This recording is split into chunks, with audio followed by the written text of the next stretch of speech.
Kerala, which is once again battling with the fury of nature and this massive landslide that has now struck Wayanad once again, claiming lives of at least 4 people, trapping the workers beneath tons of mud and debris and triggering large-scale rescue operations. Now, what is being said that the death toll, unfortunately, has now climbed to 5, while the search operations still continue to find those missing. Now, a red alert, however, remains in force as a relentless rain lashes the region. The tragedy has once again reignited the haunting memories of the devastating 2024 Wayanad landslide, with fresh questions now being raised over whether this was solely a natural disaster or catastrophe that was worsened by human intervention. Now, in this breaking update, what we are learning in an official letter coming in from the Wayanad District Collector seems to have raised fresh questions over the tunnel project. Now, the communication, which is directed that the tunnel work be halted temporarily and has called for an immediate removal of what it described as unscientifically stacked excavated soil. Now, the letter that flagged as a piling of excavated soil is a potential landslide hazard and warned of a threat to human life and property, adding that a new dimension of the question surrounding the disaster if could have been prevented, because that seems to be raising the questions there. At least now what we are getting to know, unfortunately, with the death toll now going up to at least 5. Let's connect with Imran on this. Imran, man-made disaster or natural calamity? The questions are now being raised. Exactly what was the warning that had come in from the DC side?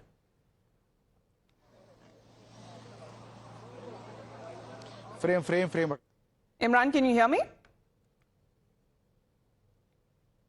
Yeah, that's a question about it, whereas now the district collector of Wayanad had already written on 20th June the letter to saying that, you know, this was the unexcavated, the excavated unscientific soil has been laying around the bridge, and that needs to be cleared. And you can see from the visuals here the impact of it, where you can show that where because of this soil and the first heavy rains and the landslide happened, and this DC had clearly forewarned the private company that this could lead to loss of lives and also could have huge impact if the soil is not cleared. The unscientifically excavated soil is not cleared. Now, this is the district administration is saying, and in fact, even that's the what is called as a saving grace for the government to over this dereliction which has happened, and where 3 lives have been lost. Now, the question is that if the private company didn't follow through the directions of the district collector, why wasn't the district administration insistent and it should have cleared? The implementing authority was a district administration. Now, the private company is washing their hands off, saying that this happened because of excessive rainfall. They claim that they have followed all the procedures and the scientific methodologies which was there responsible for what implementation of project like this. And because of the heavy rainfall, unprecedented 265 mm of rainfall what the district received, and because of which they claim that the disaster happened. However, that letter and the government claims that it's a purely responsibility of the private company DBL. They should have cleared the unscientifically excavated soil there, and they should have cleared it. Otherwise, these lives could have been saved. Now, we are from the spot. We're getting the locations where rescue operations are still underway. Entire night, the rescue operations went on. As of right now, the district administration said that 5 people have died in the landslide which happened in Mepadi, where we are right now. 9 people injured have been admitted to the hospital, and 3 more are still, I beg your pardon, 5 more are still trapped in the debris there, for which the work is happening. There are 2 big tasks with the administration right now. One is to clear the bridge so that vehicular movement can happen, and second, to the people who are buried under the debris, to rescue those to the people there who are buried under there. Now, the big question is, was the Chief Minister visiting there at 1 p.m. today? So what will the action the Kerala government will take against the private company? And if the DC had returned on 20th June to clear the unscientifically excavated soil there, why didn't the district administration follow through? Right, but looking at the weather conditions, what can you tell us, Imran, that what could be the bigger challenges there, especially for the relief and the rescue teams as well? Because all of them that have been pressed into service are also looking at a lot of challenges and difficulties as well to carry out the relief work. Well, if I show you the topography of this area, you can see there is a hills there, river.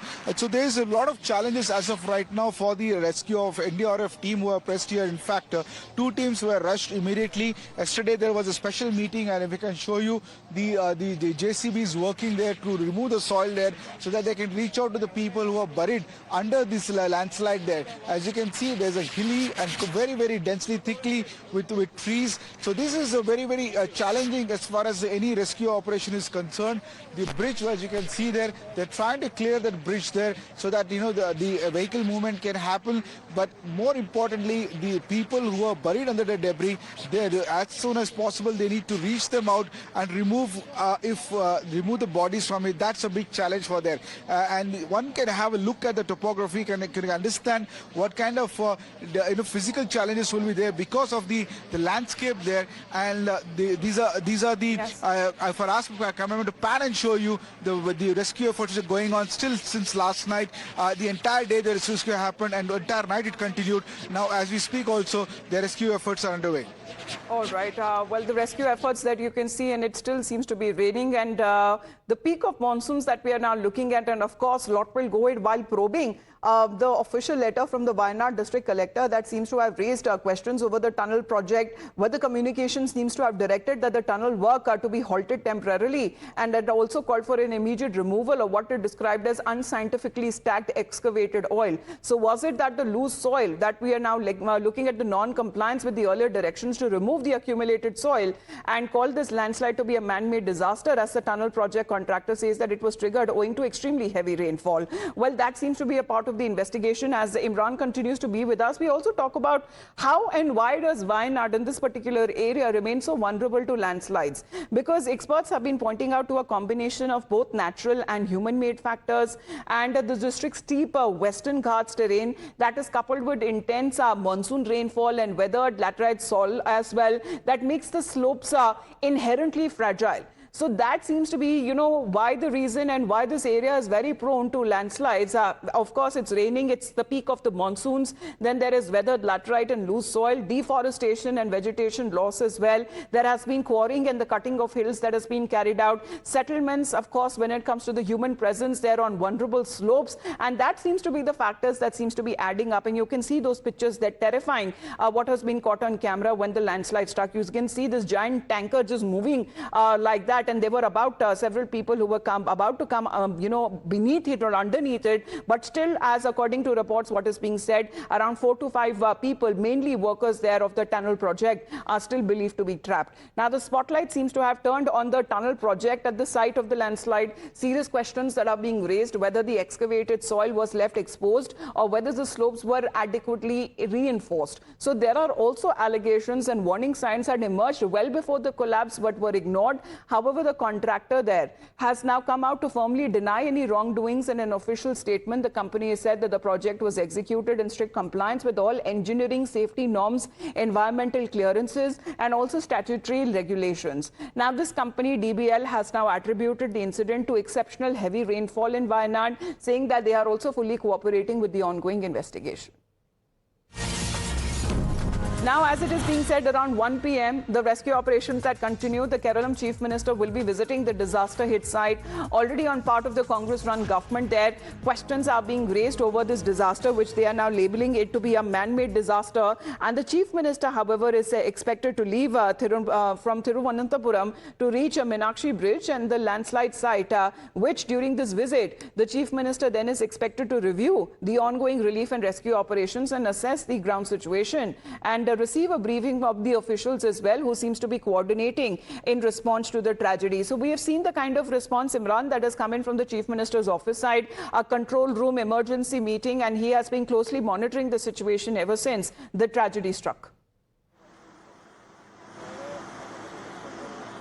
Well, absolutely. Then immediately when the tragedy struck, the Chief Minister organized a special meeting over this particular issue, and in fact, the District Minister was also Siddiq was also rushed to for Trivandrum to have a meeting on that, and as Chief Minister also will be visiting the site today, and we can show you that the rescue efforts are still underway there.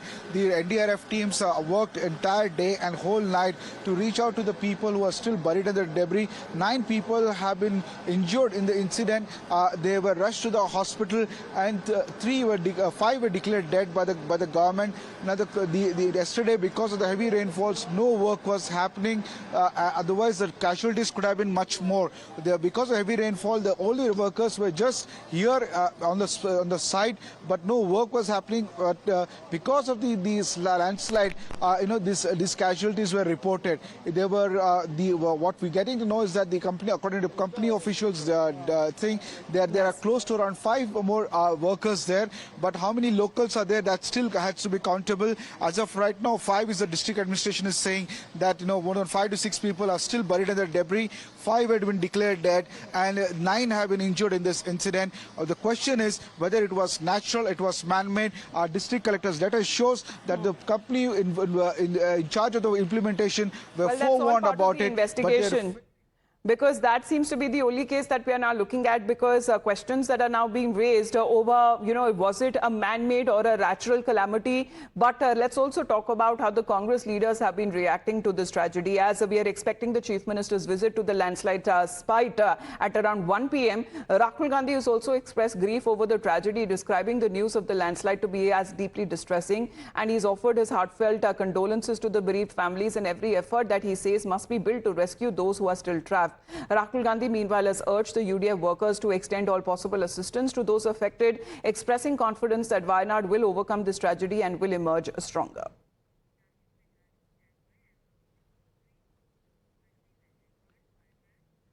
Now, speaking of heavy rainfall and peak monsoons, let's get you the updates coming in from the other parts of the country as well. Let's also talk about the flooding and the damage that has now been reported across Nasik in Maharashtra and nearby areas, including Trimbakeshwar, Panchvati and Ghoti, and overflowing rivers and streams and mountain-fed waterfalls that seems to be swelling because of the incessant rain, leading to waterlogging in several city roads as well. In rural parts of the district, strong river currents washed away bridges, disrupting connectivity, while one bridge also collapsed amid heavy rain and surging water flow. Now, the authorities are monitoring the situation as the rescue and the relief efforts continue in the affected areas. Let's connect with Arunil on this. Arunil, different cities, same story. Again, we are looking at the pictures that are now coming in from Nasik. We are looking at the pictures coming in from different parts of the state of Maharashtra.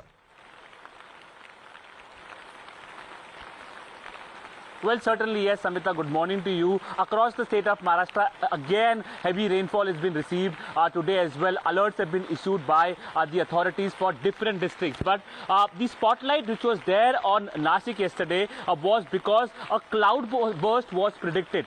That threat which loomed over Nasik has passed now. That's what we understand. But despite that, extremely heavy rainfall has been received in Nasik. At present, I'm reporting from Nasik. Only rivers are overflowing. You also mentioned about a very crucial bridge that was there in the holy town of Trimbakeshwar, which connected it to Palghar, collapsed yesterday. That led to a major inconvenience, but thankfully there were no loss of lives in that incident. Coming to the other districts as well, the Palghar district is one of the worst hit districts because of this continuous heavy rainfall. The operation of trains again trains are not operational beyond Mira Road as smoothly. There is waterlogging on the tracks beyond Mira Road until Palghar. Now coming to other districts in Maharashtra, the Konkan belt, which is basically Ratnagiri, Raigad, Sindhudurga as well, massive landslides are being reported near the Western Ghats as well. Until now, 20 lives have been lost since the onset of monsoon, which was delayed this year. Basically, in the last 10 days, 20 lives have been lost across Maharashtra, 16 from the MMR region, only Mumbai metropolitan region. And it mounts pressure on the Devendra Fadnavis government as well as the different civic bodies in Maharashtra, particularly the BMC, which is Asia's richest civic body. Now, yes. NDRF teams have also been put on high alert because of this extremely heavy rainfall that has been received. But the main thing, that was the cloudburst threat that was looming over Nashik, about which CM Devendra Fadnavis also spoke Well, of. modern That cities, has been crumbling passed. infrastructure, and of course the work that is being done on ground, of course the questions that are being raised over the loss of lives and where does the accountability lie. But the threat now seems to be far from over, as far as when we speak of Maharashtra, in particular coastal areas where the IMD continues to issue alerts right from orange and also being upgraded to red in several areas. Thank you very much for the moment, Arunil, for joining us with that live update. Now,